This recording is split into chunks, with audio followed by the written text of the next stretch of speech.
উত্তর ঘানার এই নারীরা আজ একটি বিশেষ উদ্দেশ্যে রওনা হয়েছেন। তাদের আয়ের নতুন উৎস মৌমাছি পালন। সেটি পরিদর্শন করতে তারা বাচাবোডো সম্প্রদায়ের জঙ্গলে যাচ্ছেন। তবে তাদের কাছে মৌমাছি পালন মানে শুধু মধু সংগ্রহ নয়। এই কাজটা করে তারা আয় করছেন, আবার জঙ্গলও বাঁচিয়ে রাখছেন। এই আয়ে চলছে তাদের পরিবার। বছরের পর বছর এখানকার গাছ কাটা হয়েছে রান্নার জন্য কাঠকয়লা বানাতে বা জ্বালানি কাঠ বিক্রি করতে। ফলে গত কয়েক দশকে ঘানার বনভূমির বড় অংশ হারিয়ে গেছে। গ্লোবাল ফরেস্ট ওয়াচের তথ্য অনুযায়ী 2001 থেকে 2022 সালের মধ্যে আফ্রিকায় বন উজাড় করার শীর্ষ দেশগুলোর একটা ছিল ঘানা। এখন এই নারীরা জীবিকা চালানোর জন্য নতুন পরিবেশ বান্ধব পথ খুঁজছেন। We were cutting down trees for setting fire and then cutting down trees to make charcoal. Now through the honey we get money to protect ourselves. And then where we get money to protect is when children are in need of money and we don't have something, we have to go down, cut down the tree.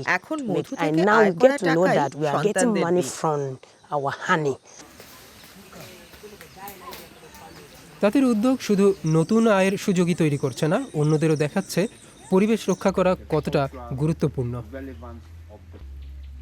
We are now happy about the honey production because we get money from there. We no more cut down the trees for charcoal burning, cutting down trees for green. Now our forest and our beekeeping is now make us happy. উত্তর Ghana সমৃদ্ধ জঙ্গল আর বন্যপ্রাণীর জন্য পরিচিত, কিন্তু কাঠ কাটা, কৃষিকাজ আর কয়লা বানানোর জন্য এই সবুজ অঞ্চল দ্রুত হারিয়ে যাচ্ছে। তবুও ইইওয়াগুর মতো জায়গায় নারীরা পরিবেশ রক্ষায় নেতৃত্ব দিচ্ছেন।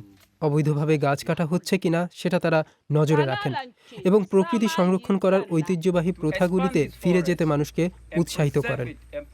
এই ঐতিহ্যের একটা হলো পবিত্র জঙ্গলের ধারণা, মানে সম্প্রদায়গুলো আধ্যাত্মিক কারণে জঙ্গলের বিশেষ এলাকা সুরক্ষিত রাখে।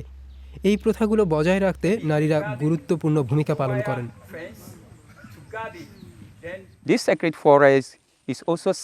এই পবিত্র জঙ্গল আমাদের এলাকায় তীব্র বাতাসের বাধা হিসেবে কাজ করে, বৃষ্টিপাতেও সাহায্য করে এবং এখান থেকে ভেষজ ওষুধও পাই আমরা।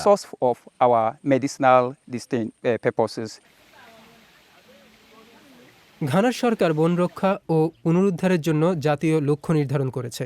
এর মধ্যে রয়েছে গাছ লাগানো, অবৈধ খনি ও গাছ কাটার বিরুদ্ধে আইন শক্ত করা এবং স্থানীয় মানুষকে সংরক্ষণের কাজে যুক্ত করা।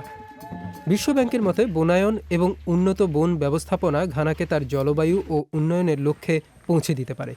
বিশেষজ্ঞদের মতে স্থানীয় মানুষকে যুক্ত করা এবং তাদের গল্প তুলে ধরা বন রক্ষার জন্য খুবই গুরুত্বপূর্ণ।